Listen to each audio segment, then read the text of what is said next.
Fan de séries en tout genre, elle aime suivre le quotidien de ses acteurs préférés. Elle est également fan de la reine Elisabeth II, de Kate Middleton et ne comprend toujours pas ce que le prince Harry fait avec Meghan Markle. Marion Cotillard est l'une des actrices françaises les plus bankable de sa génération, même aux États-Unis. Sa carrière à Hollywood, la star de la môme la doit à son unique talent et n'a eu besoin de rien d'autre, contrairement à ce qu'One lui avait conseillé, de manière douteuse, à l'époque. Que l'on soit anglais, français, italien, américain ou dans autre pays, difficile de ne pas connaître Marion Cotillard.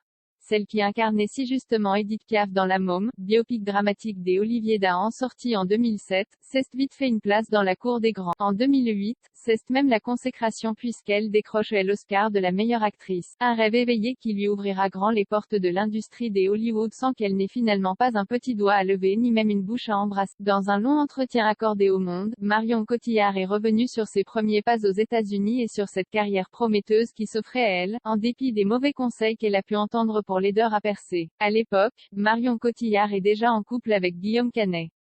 Mais l'idée que le public la sache en couple avec un Frenchie n'est pas vue d'un bon œil par certains producteurs qui la poussent à s'inventer une vie. On a essayé de me présenter des acteurs. Ce n'était pas pour tourner un film, mais pour voir si je pouvais attirer l'attention. Si je me mettais en couple avec un acteur américain connu, je bénéficiais d'emblée de plus d'intérêt. Loin d'elle l'idée de saboter ce qu'elle a de plus précieux, Marion Cotillard finit par se présenter à l'une des rendez-vous qu'One lui organise, sans rentrer dans le rôle qu'One lui avait demandé d'interpréter. Jay finit par me rendre à l'une d'entre eux. Mais Jay parlait de mon petit ami au comédien. Soyons clairs, je débarquais. J'étais de la chair fraîche. Marion Cotillard ne s'est pas laissée emporter, et force est de constater qu'elle a eu raison puisque cela ne l'a pas empêché de se faire une place de choix dans les esprits des plus grands réalisateurs américains. En 2009, Marion Cotillard donnait la réplique à Johnny Depp dans Public Enemies de Michael Mann, puis dans Nine de Rob Marshall, Inception et The Dark Knight Rises de Christopher Nolan, Allié de Robert Zemeckis et plus récemment Annette de Léos Carax, pour lequel elle a monté les marches du Festival de Cannes l'année dernière aux côtés d'Adam Driver. Prochaine étape, Lee, film biographique sur la photographe Elizabeth Lee Miller, d'Hélène Cura avec, entre autres, Kate Winslet.